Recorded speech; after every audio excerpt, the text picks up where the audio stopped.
Good morning વિદ્યાર્થી મિત્રો, તમારું હાર્દિક સ્વાગત છે આપણી યુટ્યુબ ચેનલ એમડી એકેડમીમાં। આજે આપણે વાત કરવાના છે આજના મહત્વપૂર્ણ કરંટ અફેરની। આ કરંટ અફેર ગુજરાતની બધી જ એક્ઝામ માટે મોસ્ટ ઇમ્પોર્ટન્ટ છે। તો શરૂઆત કરીશું કે દર વર્ષે સિંગલ વર્કિંગ વુમન ડે ક્યારે ઉજવવામાં આવે છે? તો મિત્રો યાદ રાખજો, મોસ્ટ ઇમ્પોર્ટન્ટ ક્વેશ્ચન છે। 4 ઓગસ્ટના દિવસે સિંગલ વર્કિંગ વુમન ડે તરીકે ઉજવવામાં આવે છે। આ જે દિવસ છે મિત્રો સિંગલ વર્કિંગ વુમન ડે એ 4 ઓગસ્ટના દિવસે ઉજવવામાં આવે છે। ખાસ કરીને એવી મહિલા કે જે એકલ મહિલાઓને સમર્પિત છે, એટલે કે જે સિંગલ રહેતી હોય તેવી મહિલાઓને આ દિવસ સમર્પિત છે, જેઓ તેમના પગ પર ઊભી રહી શકે, પોતાનું અને પોતાના પરિવારનું જે ભરણ પોષણ કરી શકે તેવો આ જે સમાજ છે મિત્રો, એવી મહિલાને આ દિવસ સમર્પિત કરવામાં આવે છે। તો આ દિવસનો ઉદ્દેશ શું છે? તો મહિલાઓની મહેનત, સ્વતંત્રતા અને જે આત્મનિર્ભરતાને પ્રોત્સાહન આપવા માટે આ દિવસ ઉજવવામાં આવે છે, લોકોમાં જાગૃતતા ફેલાવવામાં આવે છે ને આ દિવસ આર્થિક, સામાજિક અને વ્યવસાય ક્ષેત્રે તેમના યોગદાનને બિરદાવે છે। તો 4 ઓગસ્ટના દિવસે આપણે સિંગલ વર્કિંગ વુમન દિવસ તરીકે ઉજવીએ છીએ। 3 ઓગસ્ટ એટલે આપણે કયો દિવસ ઉજવીએ છીએ મિત્રો? 3 ઓગસ્ટના દિવસે મિત્રો આપણે તો લિવિંગ સિન્ડ્રોમ દિવસ આપણે 3 ઓગસ્ટના દિવસે ઉજવીએ છીએ। 1 ઓગસ્ટ એટલે વર્લ્ડ વાઇલ્ડ વે, આ ઉપરાંત 1 ઓગસ્ટ એટલે કે રાષ્ટ્રીય પર્વત દિવસ, અને 1 ઓગસ્ટ એટલે વિશ્વ ફેફસા કેન્સર દિવસ। તો આટલા દિવસ મિત્રો આપણે તમને ઓગસ્ટ મહિનાના સ્ટડી કરાવ્યા છે, જેનું રિવિઝન પણ હું તમને રોજ સાથે સાથે કરાવતો રહીશ, એટલે બધા જ વિદ્યાર્થીઓ મિત્રોને આ દિવસો ગોખવાની જરૂર ના પડે। તો 1 ઓગસ્ટે ટોટલ 3 દિવસો: વિશ્વ ફેફસા કેન્સર દિવસ, ઉપરાંત રાષ્ટ્રીય પર્વત દિવસ અને world wide day. Direct 3 August living syndrome દિવસ અને 4 ઓગસ્ટ એટલે સિંગલ વર્કિંગ વુમન ડે। તો આટલા દિવસ આપણા માટે ઇમ્પોર્ટન્ટ છે। જે પણ વિદ્યાર્થી મિત્રો આપણી યુટ્યુબ ચેનલમાં નવા હોય તો ચેનલને સબસ્ક્રાઈબ કરી લેજો। આ ઉપરાંત આપણી ટેલિગ્રામ ચેનલમાં જોઈન થઈ જજો, જેમાં daily current affair PDF, monthly current affair PDF અને ડેલી કરંટ અફેર ક્વિઝ આપણે મૂકીએ છીએ। અને આજથી મિત્રો આપણે રેવન્યુ તલાટીને ધ્યાનમાં લઈ અને રોજ અલગ અલગ વિષયની ક્વિઝ આપણે મૂકશું, 10-15 પ્રશ્નોની, ઓકે, જેથી કરીને જે પણ વિદ્યાર્થી મિત્રો તૈયારી કરતા હોય એમને હેલ્પફુલ થાય। એટલે આપણી ટેલિગ્રામ ચેનલમાં જોઈન થવું મિત્રો ભૂલતા નહીં। આગળ વધીશું કે સુપ્રીમ કોર્ટે કયા ભારતીય રાજ્યને ગંભીર પર્યાવરણ અધોગતિના કારણે અદૃશ્ય થવાની ચેતવણી આપી છે? તો મિત્રો સુપ્રીમ કોર્ટે જે આપણું હિમાચલ પ્રદેશ રાજ્ય છે એને અદૃશ્ય થવાની ચેતવણી આપી છે, ઓકે। તો આ એક મોસ્ટ ઇમ્પોર્ટન્ટ ક્વેશ્ચન છે। પર્યાવરણની દ્રષ્ટિએ જોવા જઈએ તો આ ક્વેશ્ચન આપણા માટે ઇમ્પોર્ટન્ટ છે। હવે શું કામ ચેતવણી આપવાની આવી છે તો એ પણ આપણે જોઈ લેવું। તો સુપ્રીમ કોર્ટ એવું કહે છે હિમાચલ પ્રદેશને કે ગંભીર પર્યાવરણીય અધોગતિના કારણે ભારતના નકશામાંથી જે હિમાચલ પ્રદેશ છે એ નાશ થઈ જવાની ચેતવણી આપી છે। તો શું કામ? તો કોર્ટ જણાવે છે કે જે હિમાચલ પ્રદેશ છે એ હવાની ગોળીની જેમ મિત્રો ભારતીય નકશામાંથી સાફ થઈ જાય। કારણ શું છે કે બેફામ બાંધકામ, જળ વિદ્યુત પ્રોજેક્ટ, રસ્તાઓનું વિતરણ અને વનોની નાબૂદી જેવી માનવીય પ્રવૃત્તિ જવાબદાર છે। તો આ જે પ્રવૃત્તિ છે મિત્રો, એ પ્રવૃત્તિઓને પરિણામે જે આપત્તિઓ આવશે, જે પર્યાવરણીય અધોગતિ આવશે, એના કારણે જે હિમાચલ પ્રદેશ છે મિત્રો તે નાશ થઈ જવાની સંભાવના છે। મિત્રો ગઈકાલે જે ઉત્તરકાશી ત્યાં મિત્રો ઉત્તરકાશીમાં મિત્રો વાદળ ફાટ્યું, જેના લીધે મિત્રો ભૂસ્ખલન થયું અને અતિશય એટલું બધું પાણી આવી ગયું ને કે મિત્રો તેના લીધે ભૂસ્ખલનના પરિણામે મિત્રો 3 લોકોના મોત થયા છે અને 50 લોકો રહ્યા ને એ લાપતા થઈ ગયા। એટલે જે પર્વતની તળેટીમાં મિત્રો જે લોકો વસતા હતા એ લોકો મિત્રો 50 જેટલા લોકો હજુ લાપતા થઈ ગયા છે, એ મળ્યા નહીં અને 3 લોકોના મોત થઈ ગયા છે। તો મિત્રો હિમાચલ પ્રદેશને જે સુપ્રીમ કોર્ટ દ્વારા મિત્રો આ એક આગવી ચેતવણી આપવામાં આવેલી છે।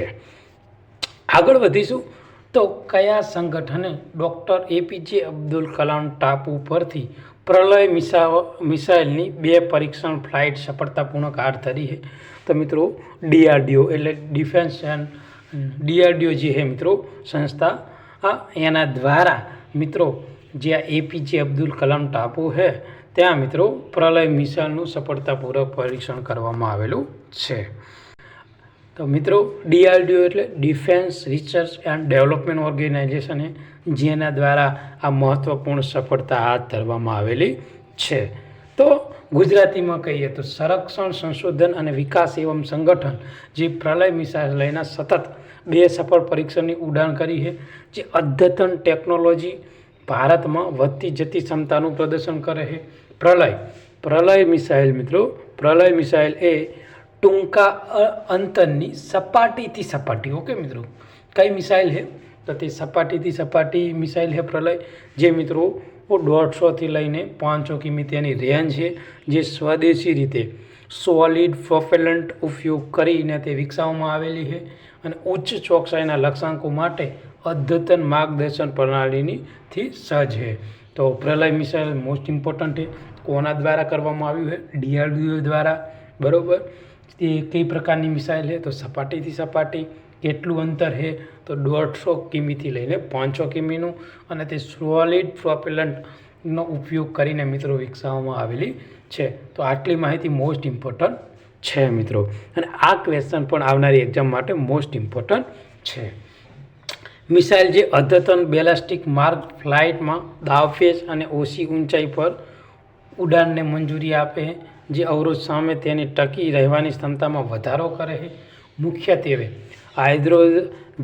હૈદરાબાદમાં સંશોધન કેન્દ્ર ઇમારત દ્વારા પુણેમાં ડીઆરડીઓ પ્રયોગશાળામાં સમર્થન સાથે વિકસાવવામાં આવેલી છે, અને જ્યાં પ્રલય ભારતના વ્યૂહાત્મક મિસાઇલ અને જે શાસ્ત્રાગારને મજબૂત બનાવે છે અને એ પ્રદેશોમાં વ્યૂહાત્મક પ્રતિરોધને સ્થિરતામાં વધારો કરે છે. મિત્રો આગળનો ક્વેશ્ચન છે કે 2025માં બીજા બિમસ્ટેક પોર્ટ્સ કોન્ક્લેવનું આયોજન ક્યાં કરવામાં આવ્યું છે? તો મિત્રો ભારત દેશમાં કરવામાં આવેલું છે. તો ભારતે 2025માં વિશાખાપટ્ટનમ ખાતે બીજા બિમસ્ટેક પોર્ટ્સ કોન્ક્લેવનું આયોજન કર્યું. કયું?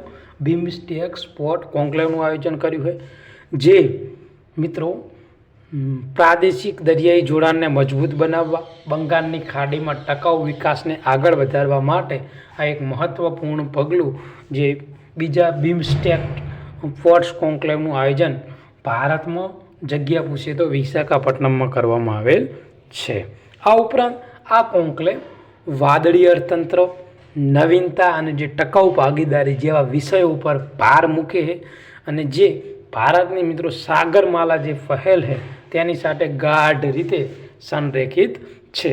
અને મુખ્યત્વે જે વિકાસ દરિયા પરિવહન સહાયક પર બિમસ્ટેક કરાર પર પ્રગતિ, ભારતના ઉત્તર પૂર્વીય જોડાણ માટે કલાદાન કોરિડોર જે મહત્ત્વપૂર્ણ માન્યતા આપે છે, અને મુંબઈમાં બિમસ્ટેક સસ્ટેનેબલ મેરિટાઇમ ટ્રાન્સપોર્ટ સેન્ટરની જાહેરાત કરવામાં આવેલી છે. એટલે મુંબઈમાં મિત્રો જે BIMSTEC sustainable maritime transport centre ખોલવામાં આવશે. કઈ જગ્યાએ? મુંબઈમાં. પણ બીજા બિમસ્ટેક જે પોર્ટ્સ કોન્ક્લેવ છે એનું આયોજન વિશાખાપટ્ટનમમાં થયું છે. મિત્રો યાદ રાખજો, મોસ્ટ ઇમ્પોર્ટન્ટ છે. આગળ વધીએ તો હાલમાં અવસાન પામેલ આઈડીબીઆઈ બેંકના ચેરમેન અને પદ્મશ્રી પુરસ્કાર વિજેતા કોણ છે? તો યાદ રાખજો, TN મનોહર. આગળ વધીશું તો હાલમાં હિટમેન અનસીલ્ડ રોહિત શર્માને પ્રણય દીતા જે વાર્તા છે એ કોના દ્વારા લખવામાં આવેલી છે? તો જે આર કૌશિક છે એના દ્વારા રોહિત શર્મા ઉપર હિટમેન અનસીલ્ડ જે પ્રણય દેતી વાર્તા છે એ આર કૌશિક દ્વારા લખવામાં આવેલી છે. અને આ જે મિત્રો જે આર કૌશિક દ્વારા લખાયેલ the rising of the hitman માં રોહિત શર્માની જે પ્રેરણાદાયી સફરની શોધો બોરીવલીમાં તેમની શરૂઆતના દિવસોથી લઈ ભારતીય ક્રિકેટના કપ્તાન, વન ડે વર્લ્ડ કપના વિજેતા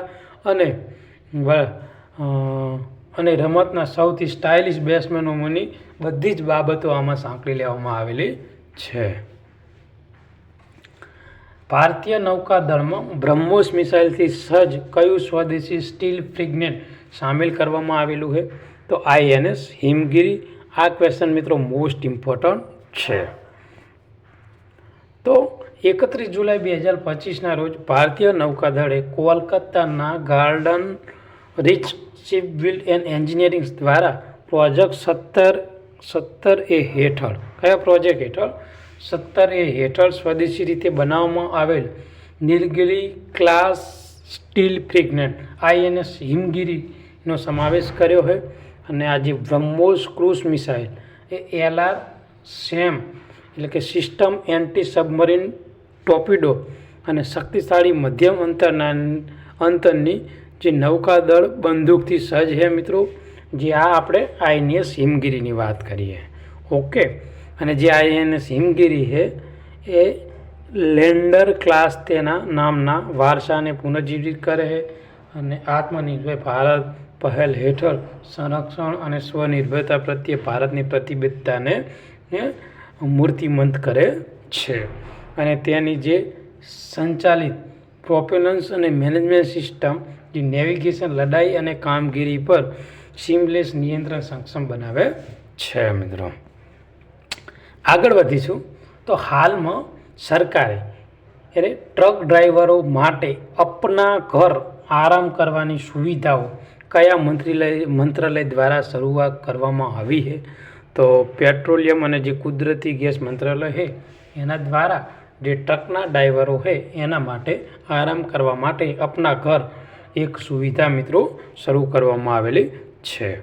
તો પેટ્રોલિયમ અને કુદરતી ગેસ મંત્રાલયે અપના ઘર શરૂ કર્યું છે, જે ટ્રક ડ્રાઈવરોને સ્વચ્છતા અને સલામતી આરામ કરવાની જગ્યા પૂરી પાડવા માટે એક રાષ્ટ્રવ્યાપી પહેલ છે.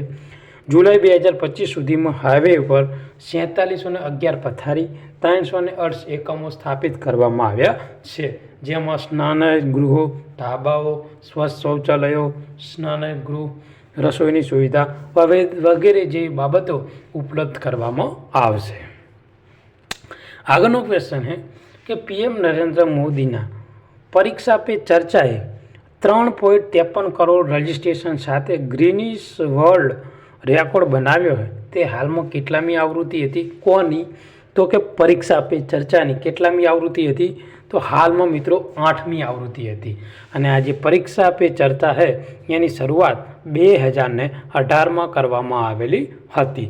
અને આ વખતે મિત્રો એના 3.53 કરોડ રજિસ્ટ્રેશન થયા છે, એટલે ગ્રીનિસ વર્લ્ડ રેકોર્ડમાં તેનું સ્થાન મળેલું છે મિત્રો. આગળ વધીશું. હાલમાં કયા રાજ્યના જે પૂર્વ મુખ્યમંત્રી છે શિબુ સોરેનનું 81 વર્ષની વયે નિધન થયું છે? તો ઝારખંડના જે પૂર્વ મુખ્યમંત્રી છે શિબુ સોરેન, જેનું 81 વર્ષે હાલમાં મિત્રો નિધન થયેલું છે. તો પીઢ આદિવાસી નેતા અને JMMના સ્થાપક અને ઝારખંડના ભૂતપૂર્વ મુખ્યમંત્રી શિબુ સોરેન 4 ઓગસ્ટ 2025ના રોજ જે દિલ્હીની સર ગંગારામ હોસ્પિટલમાં કિડનીની બીમારી અને સ્ટ્રોક સામે લડ્યા બાદ તેમનું 81 વર્ષે તેમનું નિધન થયું છે. આજના કરંટ અફેરનો લાસ્ટ ક્વેશ્ચન અને મોસ્ટ ઇમ્પોર્ટન્ટ ક્વેશ્ચન છે મિત્રો કે ભારતે વિશ્વનું સૌથી દુર્લભ રક્તજૂથ મિત્રો CRIB શોધ્યું છે તે કયા શહેરની મહિલામાં જોવા મળ્યું છે? તો બેંગ્લોરની એક મહિલા હતી. તેમાં મિત્રો આ જે વિશ્વનું સૌથી દુર્લભ રક્તજૂથ છે CRIB જોવા મળેલું છે. જોઈશું તેની ડિટેલ. મોસ્ટ ઇમ્પોર્ટન્ટ ક્વેશ્ચન છે અને આ ક્વેશ્ચન આવનારી એક્ઝામમાં 100% પૂછાશે. તો ભારતે યુકેના વૈજ્ઞાનિકો સાથે મળીને બેંગ્લુરુની 38 વર્ષીય જે મહિલા છે એમાં વિશ્વનું સૌથી દુર્લભ રક્તજૂથ છે જે CRIBની ઓળખ આપે છે, જેને ક્રોમર રક્તજૂથ પ્રણાલી હેઠળ વર્ગીકૃત કરવામાં આવે છે. અને CRIB એ સામાન્ય એન્ટીજનનો અભાવ જોવા મળે છે, જેના કારણે રક્ત તબદીલી અત્યંત મુશ્કેલ બને છે, જેના કારણે એ કોઈ દાતા મેચ થતા નથી. આ પ્રકારનું જે રક્ત છે એના કોઈ દાતા મળતા નથી. તો આજનું આ મહત્ત્વપૂર્ણ કરંટ અફેર તમને ગમ્યું હોય તો ચેનલને સબસ્ક્રાઈબ કરી દેજો અને તમારા બીજા જે મિત્રો તૈયારી કરે છે એને આ વિડીયો મોકલી આપજો. કાલે મળીશું નવા કરંટ અફેર સાથે. ત્યાં સુધી તમારો દિવસ શુભ રહે. Thank you. ધન્યવાદ.